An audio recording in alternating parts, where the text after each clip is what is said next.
This is a genuine, brand new $199 iPhone 17 Pro Max. And this is also an iPhone 17 Pro Max. Same box, same Apple logo, same design by Apple and California text on the back. This one cost me $180. So today, I've bought 7 completely fake versions of Apple's most iconic products. A fake iPhone, fake AirPods Pro, a fake MagSafe charger, a fake lightning cable, even a Apple Watch. And for every single one, I've got the real version sitting right next to it. We're going to test them side by side. We're going to open them up. And at the end, I'm going to hand all of this to complete strangers and see if they can actually tell which one's real. Let's get into it. So here's how this is going to work. I've spent the last 3 weeks tracking down the absolute best fake Apple products the internet has to offer. Not the obvious garbage with the logo spelled wrong. I mean the ones that are actually designed to fool you. For every category, I'm going to show you the real one first, then the fake. And we're going to run it through 3 tests. Does it look the same? Does it feel the same? And the one that actually matters, does it work the same? And I want you guys to play along too, because right at the end, I'm going to show you a photo of all 7 pairs and you're going to have to guess which side is real. Let's start with the big one. The phone itself. So this silver box on the left, this is a real iPhone 17 Pro Max. Bought directly from the Apple Store 2 days ago. And this one on the right, I got this from a marketplace app for $180. And the seller literally listed it as iPhone 17 Pro Max grade AAA. Let's open them at the same time. Okay, immediately, the unboxing experience is actually identical. Same plastic wrap, same hello screen graphic on the box, same little pull tab. That's actually kind of impressive already. You take the phones out, and honestly, from the front, in your hand, at arm's length, I would not be able to tell you which one's fake. Same dynamic island, same ceramic shield glass, same weight, same camera bump on the back. But then you turn it on, the real one boots up to the Apple logo, does the whole Face ID setup, hello in like 20 languages. The fake one, it boots up to an Android skin dressed up to look like iOS. It's actually a pretty convincing skin, I'll give it that. The icons look right, the control center looks right. But then I go into settings and it just falls apart. There's a random About Phone menu that's clearly leftover Android code.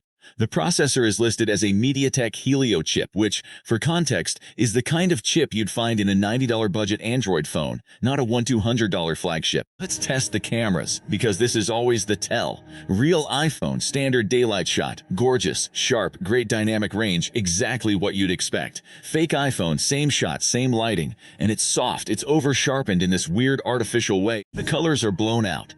It's trying so hard to fake that iPhone look, and it just can't. And here's my favorite part. I dropped both of them from the same height onto the same surface. Genuinely didn't plan this to be dramatic. I just wanted to test the ceramic shield claim. Real iPhone, tiny scuff, screen's fine, fake iPhone, spiderweb crack, straight across the display.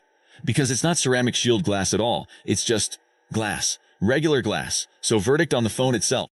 Unbelievable from across the room, completely falls apart the second you actually use it. 2 out of 10 on function, honestly a solid 7 out of 10 on looking like an iPhone in a photo. Next up, AirPods Pro 3. Real pair, $249. Fake pair, $22. And okay, visually, these are actually really close. Same case shape, same matte white finish, same little speaker grill on the bottom, even the LED light in the same spot. If I showed you a photo of just the case closed, I don't think most people would catch it. Open them up though and it starts to unravel. The real AirPods have this satisfying magnetic snap when you take them out. The fakes just kind of slide out, no magnet, no resistance. The stems on the fake ones are slightly thicker too, like maybe 2 millimeters thicker, which sounds tiny but you can feel it in your ear. Let's actually listen to these. I've got them both paired up. Same song, same volume. Segment note. Describe audio AB in voice. Real pair has deep, controlled bass, and when I turn on noise cancellation, the world genuinely disappears, versus fake pair sounds like it's coming out of a tin can. There's no bass at all, and I hit the noise cancellation toggle and nothing happened. Nothing at all. It's not even doing anything. It's just a button that lights up. And the battery life claim is the funniest part. Box says 30 hours. I've had these on charge for 2 hours and they've already dropped to 40%. So AirPods, decent trick from far away. Immediately obvious the second sound comes out of them. This next one is actually the scariest one on the list, not gonna lie. This is a real Apple 20W USB-C power adapter, and this is a fake one that I bought for about $6. They look basically identical. Same size, same shape, same little Apple logo stamped into the plastic. Although if you look really closely, the font on the fake one is very slightly off. It's like a millimeter too bold. Here's the problem though. I actually had this tested by an electronics engineer friend of mine before filming, because charger safety isn't something I want to guess about on camera. Real Apple adapter has proper internal insulation and safety certification. When he opened up the fake one, there was basically no insulation between the live wire and the casing. That's not a "the sounds a bit worse" problem. That's a "this could genuinely start a fire or shock you" problem. So, full transparency, do not buy fake chargers.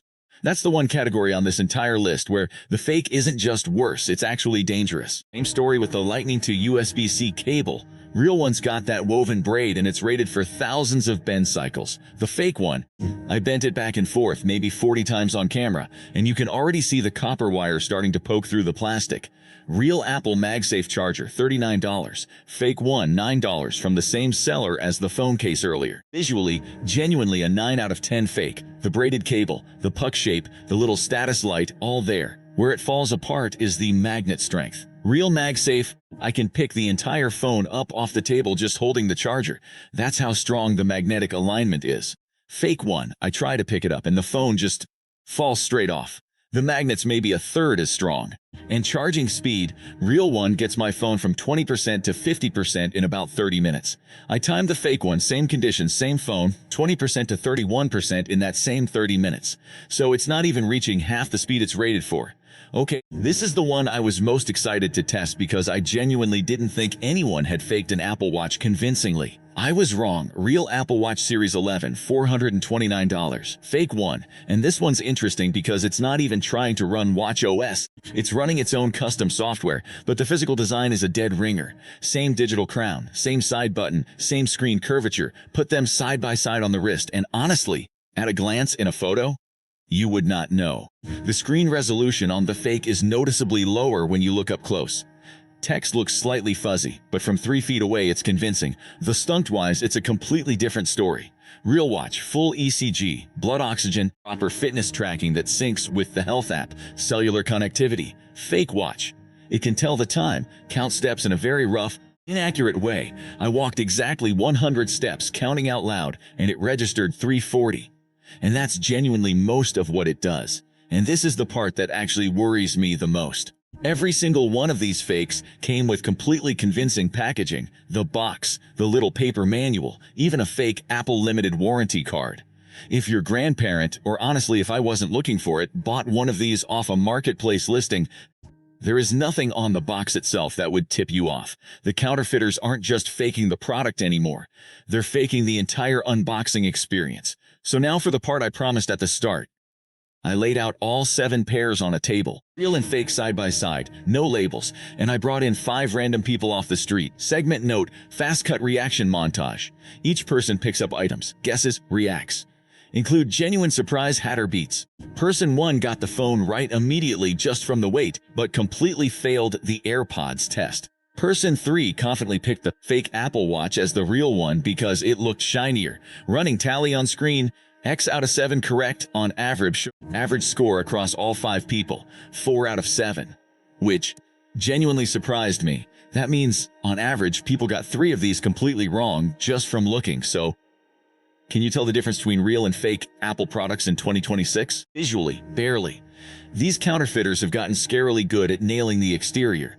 But the second you actually use these things, the second you play music, charge overnight, drop the phone, or God forbid plug in that charger, every single fake falls apart. And in the case of that charger, it's not just falls apart, it's actually unsafe. So here's my actual advice. If a deal on an Apple product looks too good to be true, it is. Buy from Apple directly or from an authorized reseller, full stop. Because a phone that looks 95% right but works 20% right isn't a deal.